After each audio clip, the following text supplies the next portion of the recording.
Calculate effective atomic number of central atom in the following.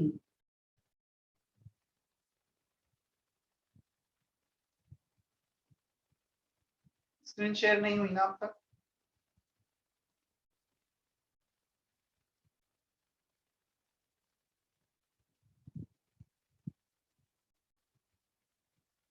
तुम्हें करना है इसमें B C and D, 3 question करना है. You need to write question also. B C and D इतना करना है तुम्हें. Calculate effective atomic number of the following. Option B, option C, option D.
B C and D इतना करना है तुम्हें. सबसे पहले तो क्वेश्चन लिख लो. Calculate the effective atomic number. सिर्फ बी और C, B C and D इतना 3 लिख लेना.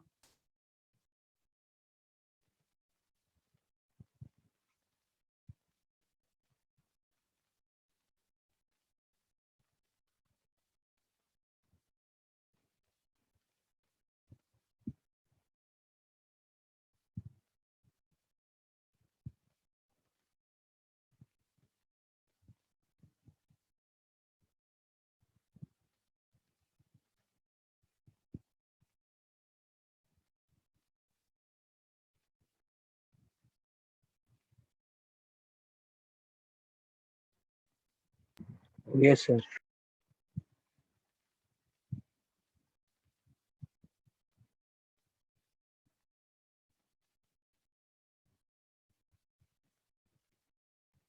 You can also check their answer. Cross verify कर लो, फिर मैं डिस्कस करता हूं.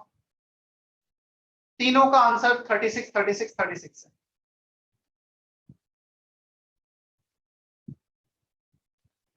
All 3 answers are same, 36, 36 and 36.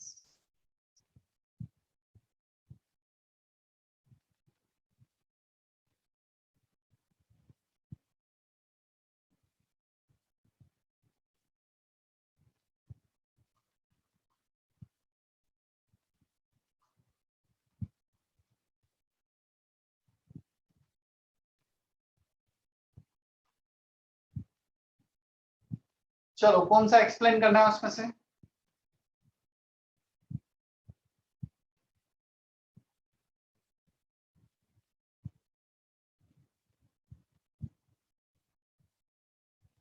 Which one need to be explained fast? First वाला. बी वाला.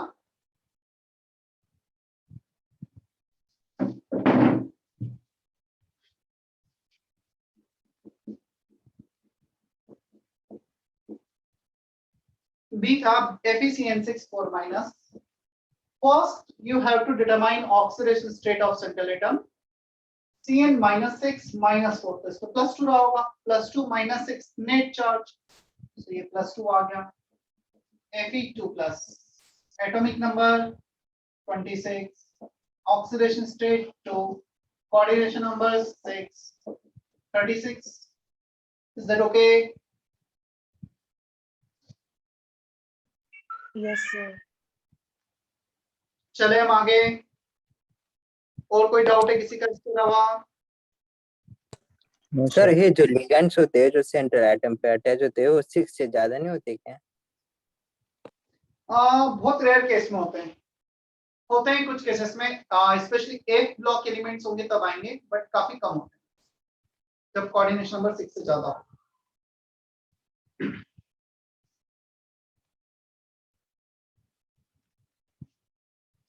चले हम आगे देखो।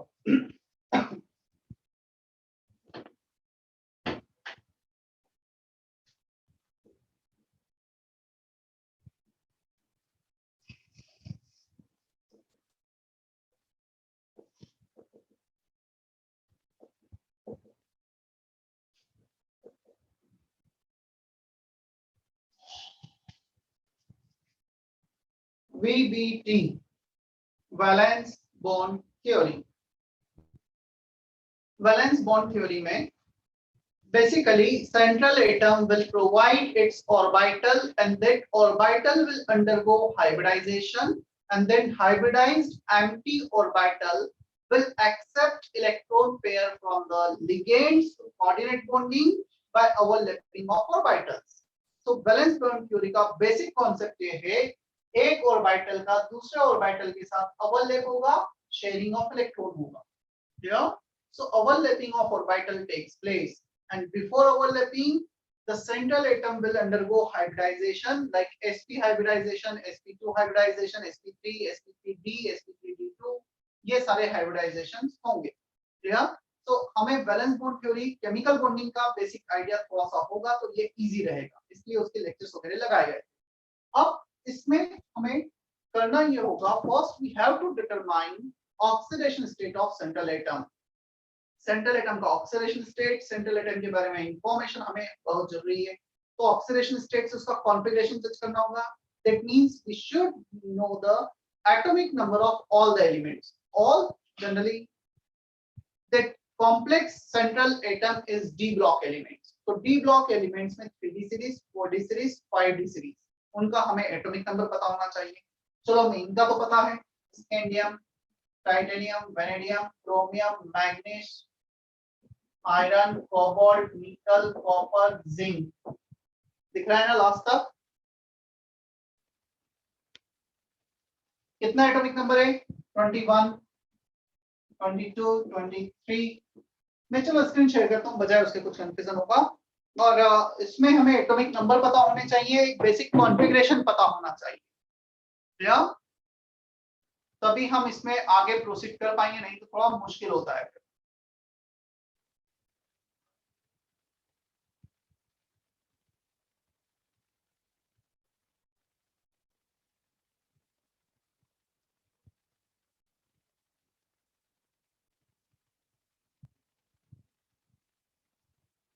I think it is visible properly, right? Atomic number and electronic configuration. 3d series, 4d series, 5d series.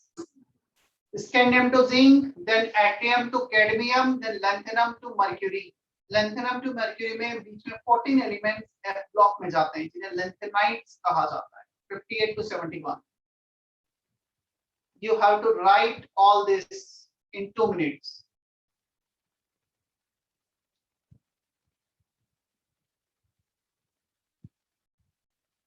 Scandium to zinc तो काफी detail में atomic structure में भी हमने किया था।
स्पेशली इसमें जो ऊपर कॉन्फ़िगरेशन लिखा है ना वो भी हमें ध्यान रखना है, क्योंकि सिमिलर वे में कॉन्फ़िगरेशन नीचे एक्सटेंड होगा, सिर्फ 3D की जगह 4D और 4S की जगह 5S, लास्ट वाले में 3D की जगह 5D और 4S की जगह 6S, सिमिलर वे में उसका डिस्ट्रीब्यूशन होगा।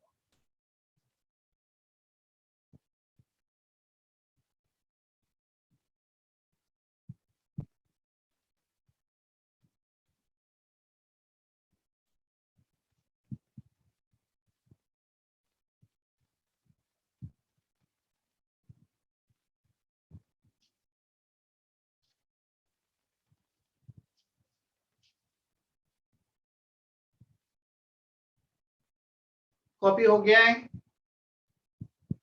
1 minute.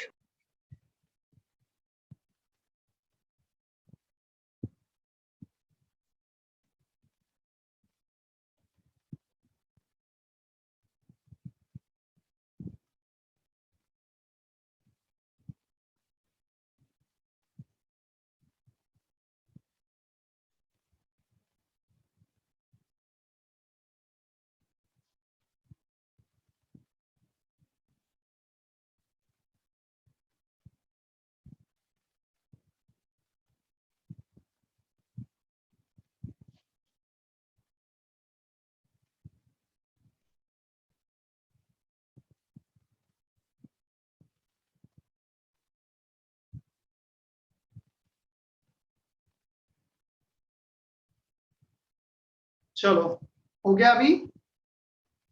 Yes. May be possible कि सब सब्सटेंस के नेम नहीं पता हूं, बता देता हूं। Yttrium, zirconium, niobium, molybdenum, technetium, ruthenium, rhodium, palladium, silver, cadmium, lanthanum, hafnium, tantalum, tungsten, rhenium, osmium, iridium, platinum, gold, mercury. ठीक है, और ये हमें याद भी रखना है। डेफिनेटली तुमसे रेंडमली पूछा जाएगा, बताओ इसका एटॉमिक नंबर क्या है, तो maybe possible you can have 15-20 second to give this atomic number. इसका पता है 26, तो उसमें 18 ऐड कर दो, मतलब 18 32 ऐड करते चले जाओ। ठीक है, ये सीरीज ऐसे कुछ याद रख सकते हो, मैंने ऐसे याद रखी थी। ये जरा नवाब, मोहित, राहु पढ़ाएंगे कोरल ड्रॉ। मे भी पॉसिबल तुम्हें 11 में बताया हो इसके बारे में, कुछ याद कराई हो। कराया था क्या सबने, एलकेएम सबने? मोहित सर ने। हाँ हाँ सर, कराया था। ठीक है, इसका मुझे मतलब ऐसे याद है, ला, हफ्ता, वरना, रहीम, ओसामा, इरफान पीटेंगे और करेंगे हक। तो जैसे भी तुम्हें याद है वैसे याद रख सकते हो, ठीक है, बट पता होना चाहिए हमें, नहीं तो फिर कोऑर्डिनेशन में थोड़ा मुश्किल होता है समझना।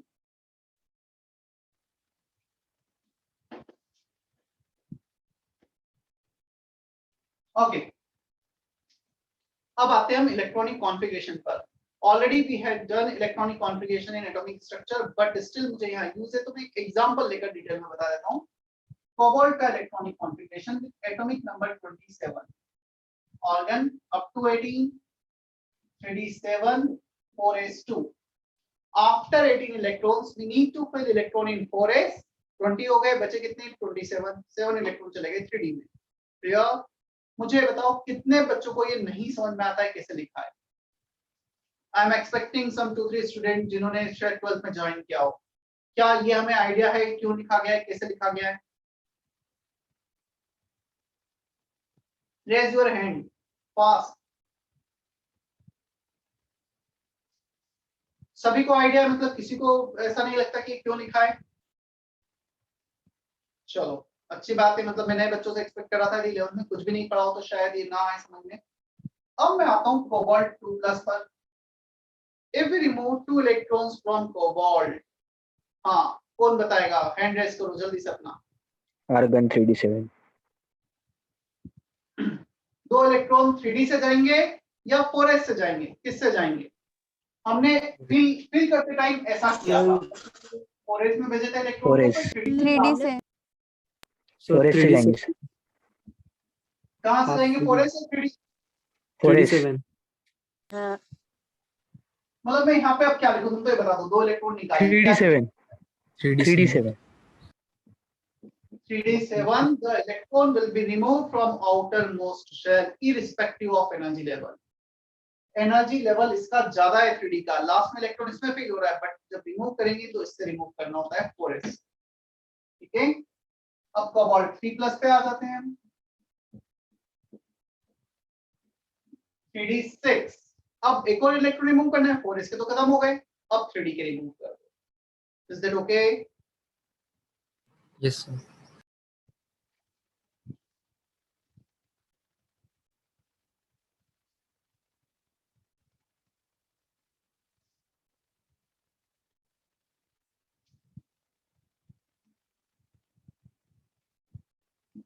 कॉपी कर लेना ये भी, बिना इलेक्ट्रॉनिक कॉन्फ़िगरेशन के पीपीटी में नहीं एक्सप्लेन कर पाऊंगा ना कोऑर्डिनेशन।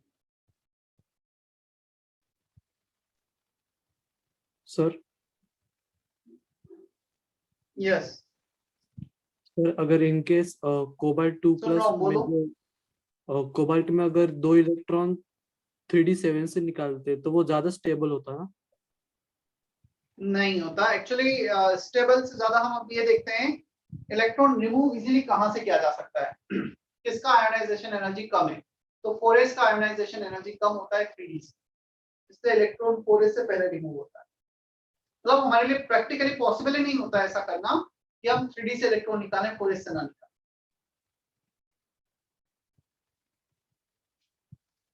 ठीक है, यस सर।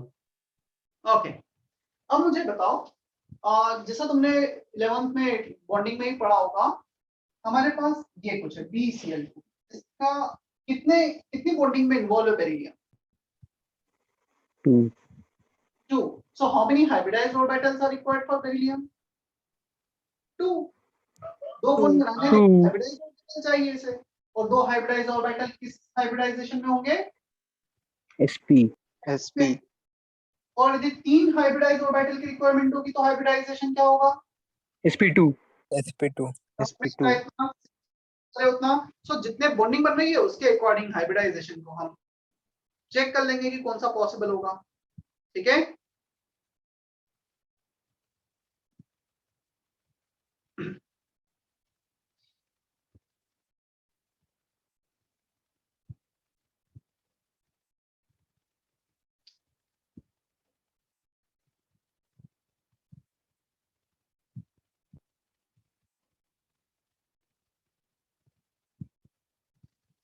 कॉपी करना है ये page. Coordination number 2, possible hybridisation is sp, shape geometry is linear. Coordination number 3, sp2 trigonal planar. Coordination number 4, dsp2। अच्छा, कोऑर्डिनेशन नंबर 4, 5, 6, यहाँ पर पॉसिबल हाइब्रिडाइजेशन दो आ जाते हैं, या तो dsp2 sp3 4 में, 5 में dsp3 sp3d, और 6 में d2 sp3 एंड sp3d। हर किसी केस में दो दो पॉसिबल हाइब्रिडाइजेशन आ रहे हैं।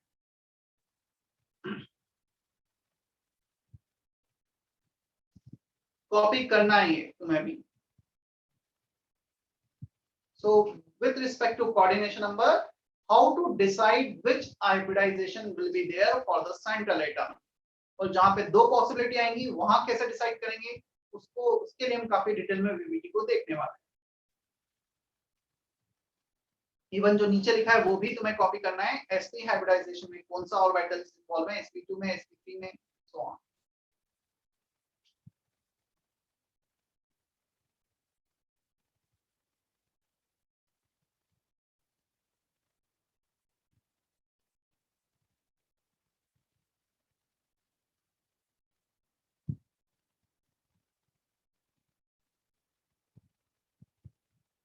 सर इसमें लोन पेयर नहीं लिए। लोन पेयर नहीं है यहाँ पर एक्चुअली, यहाँ पे लोन पेयर होंगे नहीं। जो लोन पेयर वाला केस है वो थोड़ा सा डिफरेंट होता है, कॉम्प्लेक्स कंपाउंड में central atom positive oxidation state, और लोन पेयर होंगे भी तो इनर डी स्ट्रक्चर, तो अभी लिखो बताऊंगा मैं आपको। It is defined with respect to new bond formation, coordinate covalent bond formation. Sir. थोड़ा सा डिफरेंट ना, जैसा नॉर्मल बॉन्डिंग में होता है, केमिकल बॉन्डिंग में था, उससे थोड़ा सा डिफरेंट होगा. The basic concept is same, but the understanding of complex structure bonding is different. नीचे जो लिखा है वो भी कॉपी करना है ना तुम्हें, किस हाइब्रिडाइजेशन में कौन मेटल्स इन्वॉल्व हैं. ये तुमने शायद 11th में भी लिखा होगा, यहाँ भी वापस से लिख. बोलो भी, क्या बोल रहे हो? सर ये हाइब्रिड ऑर्बिटल्स हमेशा सिग्मा बॉन्ड ही बनाते हैं. हमेशा सिग्मा बॉन्ड बनाते हैं हाइब्रिडाइज्ड. पाई बॉन्ड फॉर्मेशन नहीं होता hybridisation.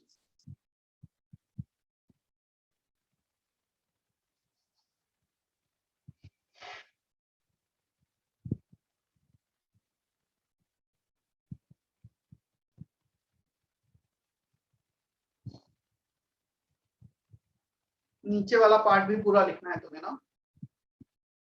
In sp, sp2, sp3, which orbitals are involved?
One of the possible hybridization is D3S. काफी रेयर होता है बट होता है.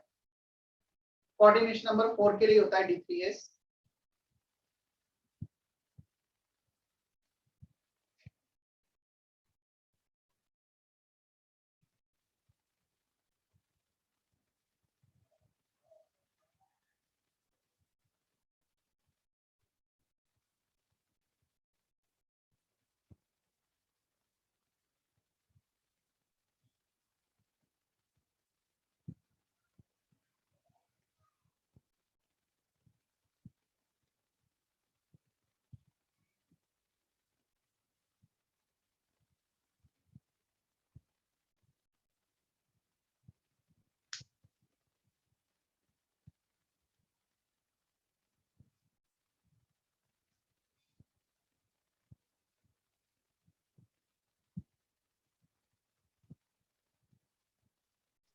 हो गया.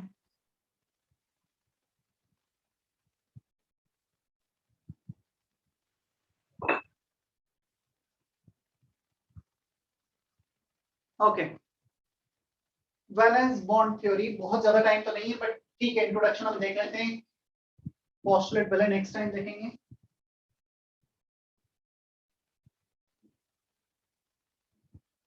हेडिंग तो तुमने पहले भी लिख लिया होगा, मैंने रब कर दिया था, इससे लिख दिया होगा. लिखो, मैं डिक्टेट कर रहा हूं. It is based on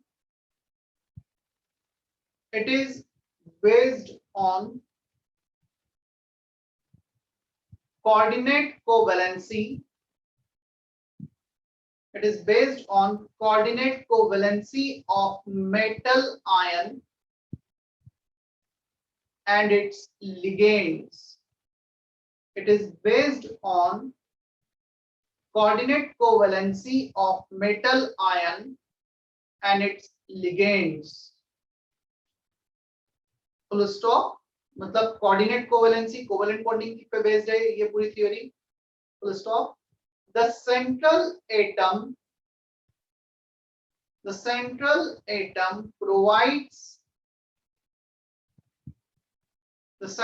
atom provides hybridized orbitals.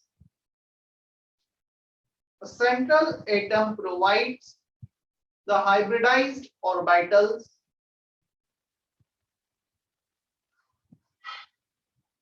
to accept electron pair. The central atom provides metals to accept electron pairs from ligands. To accept electron pairs from ligands through coordinate covalent bonding. Through coordinate covalent bonding.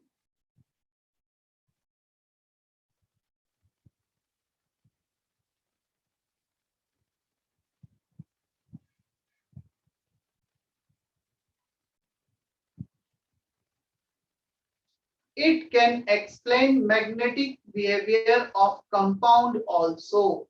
VBT. It can explain magnetic behavior of compound also.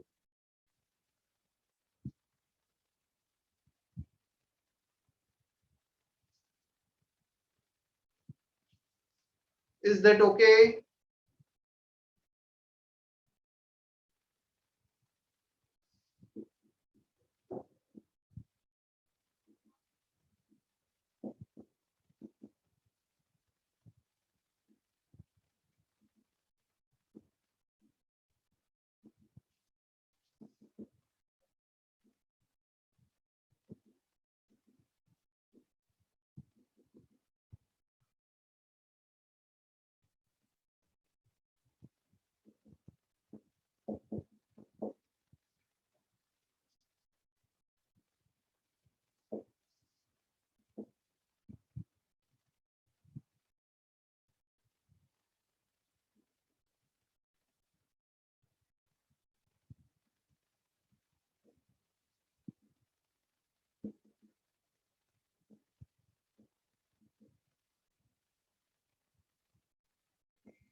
जो भी बोला है बस वही लिखा है. First postulate.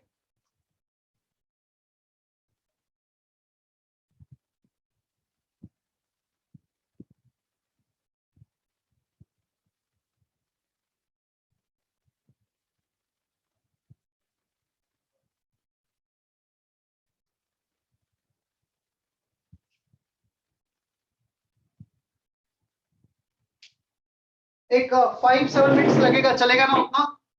कुछ अभी तो तुम्हारी क्लास है नहीं, राइट? एटलीस्ट पोस्टुलेट और उसे मैं एक्सप्लेन भले नेक्स्ट क्लास में कर दूंगा.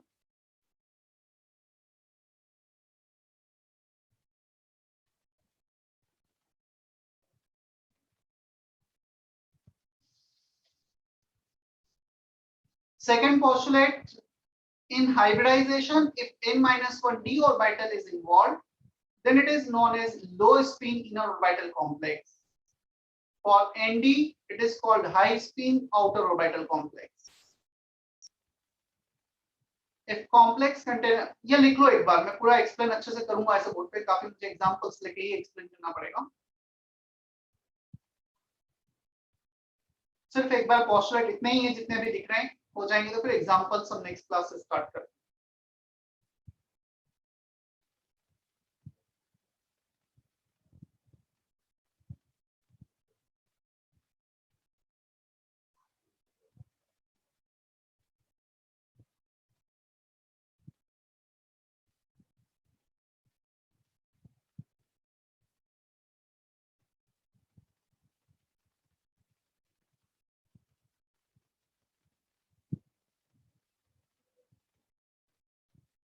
Sir second postulate.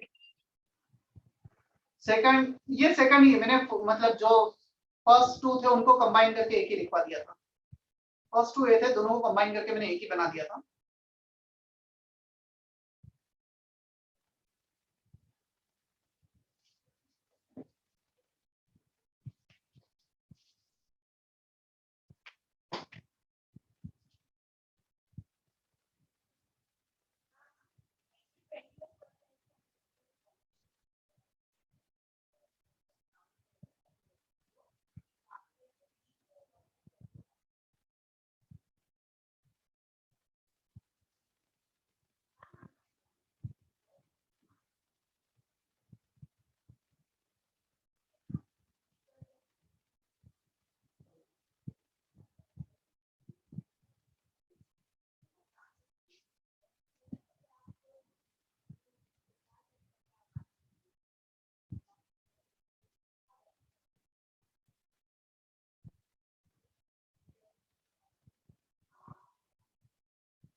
Hope copy कर लिया होगा सभी ने। Yes sir.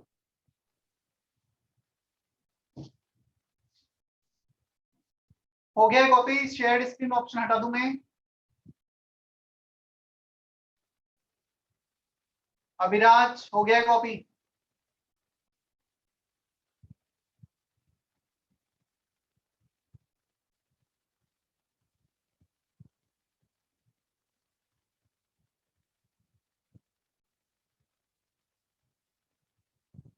ठीक है।